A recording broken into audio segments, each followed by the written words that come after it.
आज हमने करना है, तो कॉपी पेस्ट डेटा ये वाले सारे खत्म हो जाएंगे, और इवन मैं आज ओपन वर्कबुक वाला भी स्टार्ट करा दूंगा अच्छे से। पहले सबसे पहले अभी हम करेंगे copy paste data. Module insert हो गया, एक मैक्रो बनाते हैं। फॉर एग्जांपल कोई भी इसका नाम देते हैं, सब्जेक्ट टेस्ट 5 दिख दे या कुछ भी, एंटर। ये लगाना नहीं पड़ता है, खुद लगा देता है, जैसे तो एंटर करेगा ना। ओके। अभी हमने नॉर्मल एक सिंपल सेशन 3 और 4 वाली फाइल ओपन की है, ऑल्ट F11 किया, और एक मॉड्यूल इंसर्ट करके टेस्ट 5 नाम से एक मैक्रो बना दिया है। मैक्रो बनाने के लिए सिर्फ हम सब लिखते हैं, देन मैक्रो का नेम टेस्ट 5 और एंटर। कि ब्रैकेट्स अपने आप ओपन क्लोज आ जाएंगी, एंड सब अपने आप आ जाएगा। और अब हमारी जितनी भी कोडिंग इसके अंदर होगी। दिस इज कॉल्ड सब रूटीन। मैंने कमेंट्स में लिख रहा हूँ। इसके अंदर मैं जो भी लिखूंगा ना, ये मेरे कोड का पार्ट नहीं है, ये सिर्फ मेरे लिए कमेंट्स हैं। और जैसे मैं एंटर प्रेस करूंगा, ये देखना ग्रीन कलर में हो जाएगा। That means these are comments. ये हम सिर्फ अपने डिस्क्रिप्शन के लिए लिखते हैं कि हम मैक्रो में क्या करने वाले हैं, ताकि अगर ये फाइल मान लो भी सरप्रीत बना रहे, ये फाइल बना के अगर भेज देता है मेरे को, तो मैं इस कोड को अंडरस्टैंड कर सकूं कि ये कोड बनाया किस लिए गया था। अब साथ में आते हैं अपनी एक्सेल वाली फाइल पे। इसके अंदर मैंने आप लोगों के लिए कुछ थोड़ा सा डेटा रखा हुआ है सामने आपके।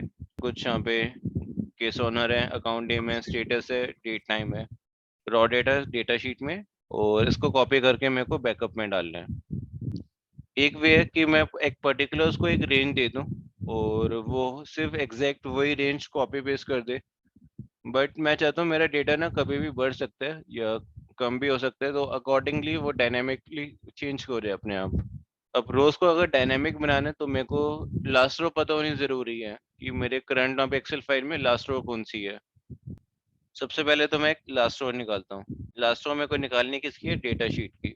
शीट्स एक्सेल फाइल में जो, और यहीं से शीट का नेम कॉपी कर लो, और उसके बाद साइड में कहीं पे भी क्लिक कर देना ताकि वो उसके बाहर आ जाए, और यहाँ पे उसको पेस्ट कर दो, ताकि आपको इसके अंदर कोई स्पेलिंग मिस्टेक नहीं होगी। हो सकता है कई बार आपको कोई बंदा फाइल दे, उसने डेटा के पीछे एक स्पेस एडिशन भी लगा रखी हो, तो उस टाइप के सारे एरर्स ना से अवॉइड हो जाते हैं। शीट्स, उसके बाद कोटेशन में उसका नाम दे दिया शीट का, क्योंकि ये एक वेरिएबल नहीं था, एक एज ए टेक्स्ट मैंने लिया, इसलिए मैंने डबल कोट्स में डाला है डेटा को।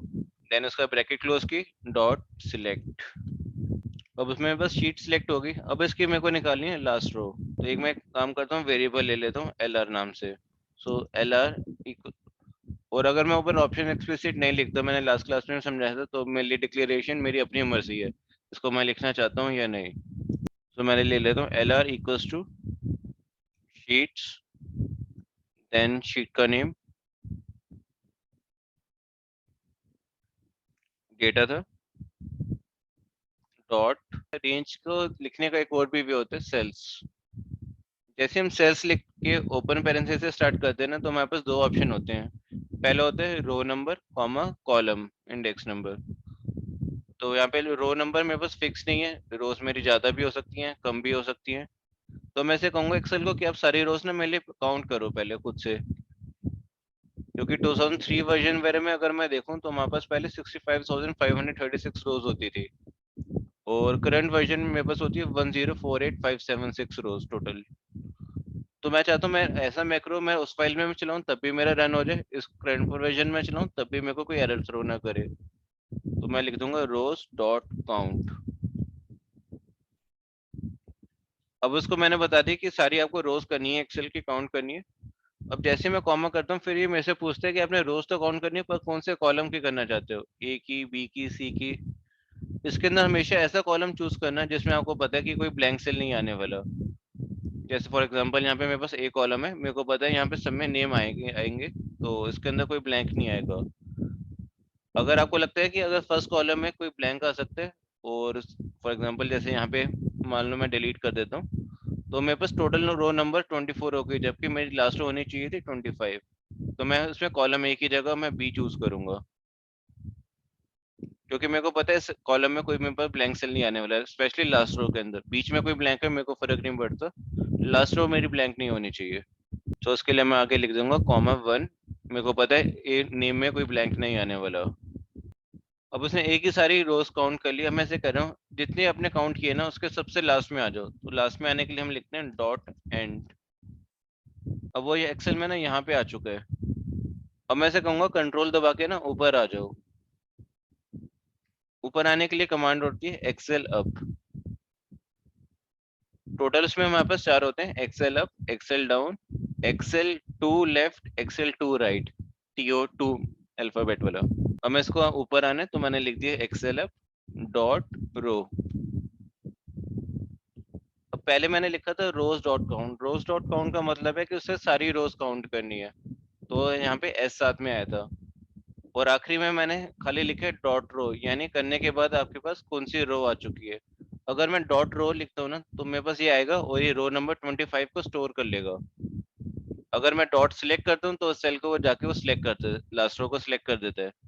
तो अगर मैं डिबगिंग पे जाके इसको चेक करता हूँ से कि मेरा भी करंटली क्या आ चुका है LR के अंदर, डेटा को उसने सिलेक्ट किया, देन LR के अंदर देखते हैं क्या वैल्यू आ चुकी है। इसके ऊपर माउस लेके गया तो मेरे को शो कर रहा है 25। यहाँ पे चेक करते हैं लास्ट रो मेरे पास कौन सी है, 25 ही है। एक काम करते हैं इसके अंदर नीचे कुछ और भी लिख के देखते हैं, पर मैं नीचे को नाम लिख देता हूँ सरबप्रीत।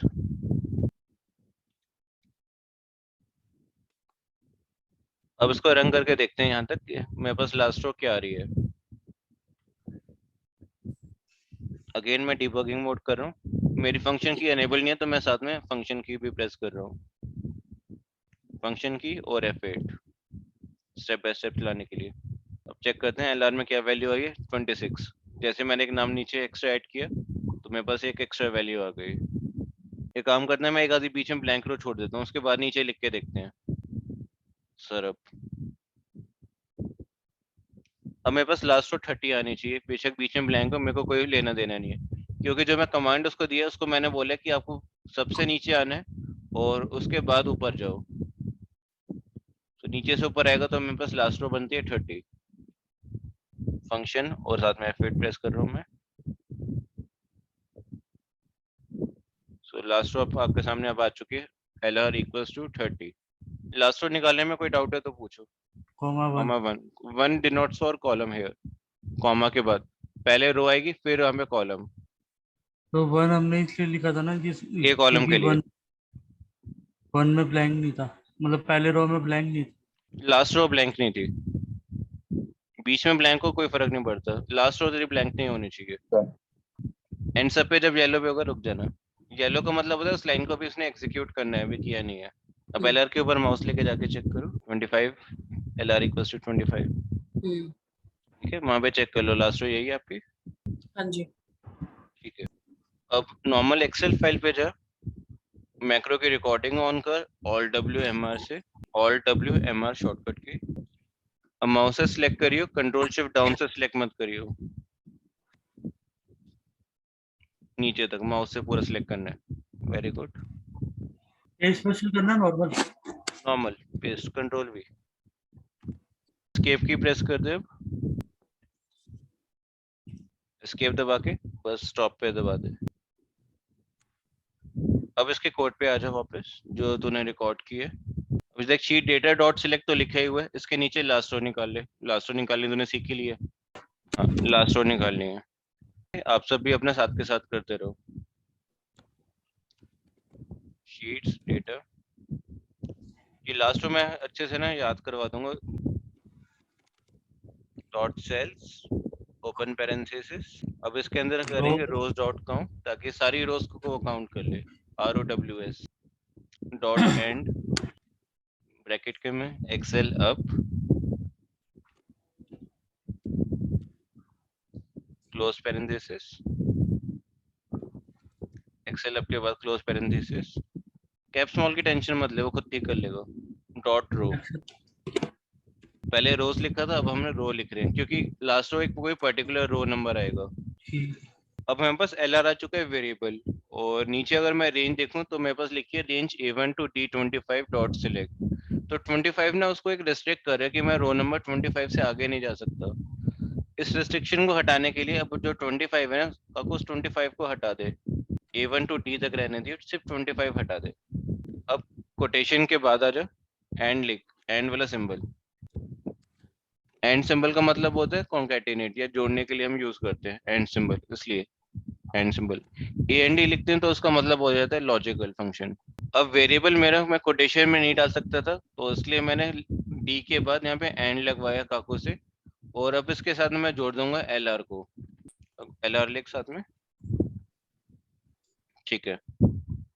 अब इस कोड को एक काम करते हैं और छोटा करते हैं। जो डॉट सिलेक्ट लिखे है ना, डॉट सिलेक्ट का मतलब होता है सिर्फ उसको सीधा सिलेक्ट करो पहले। तो मैं सिलेक्ट करने की मेरे को जरूरत ही नहीं है, इसके पीछे मैं डायरेक्ट लिख दूंगा डॉट कॉपी, और नीचे वाली लाइन को मैं हटा दूंगा। अब मेरे कोड को एक लाइन कम एग्जीक्यूट करनी पड़ेगी। अब नेक्स्ट गलती जो काकू ने की ना, बैकअप शीट पे गया, इसने कोई रेंज सिलेक्ट ही नहीं की, सीधा वहीं पे कंट्रोल V दबा दिया। अगर इसने रेंज सिलेक्ट की होती तो यहाँ पे लिखा हो जाता रेंज A1 डॉट सिलेक्ट। और अब इसके अंदर डेटा में जितना मर्जी बढ़ जाए कम हो जाए, वो अपने हिसाब से कॉपी पेस्ट मार के डेटा पे डाल देगा। ये काम करते हैं, इसके अंदर कोई रो न्यू ऐड करके देखते हैं। लेट से मैं इनिशियली 2 रोज को डुप्लीकेट कर देता हूँ।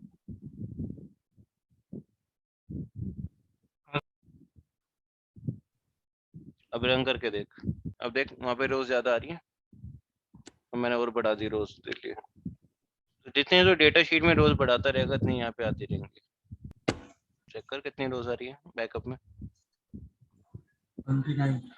वहाँ पे डेटा में भी 29 थी, 29 होगी इधर भी, जबकि पहली बार जब तूने कोड रिकॉर्ड किया था सिर्फ 25 तक का किया था।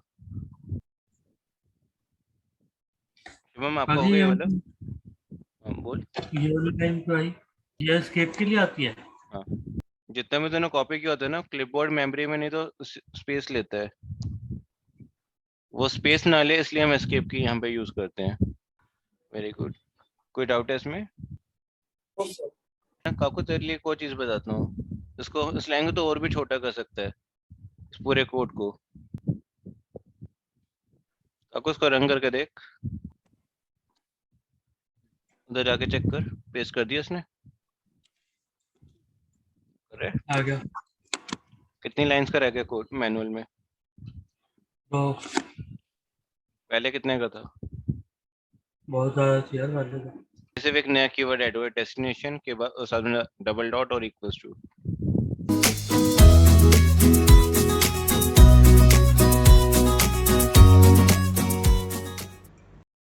आपके सामने एक बड़ा सा रेड बटन है,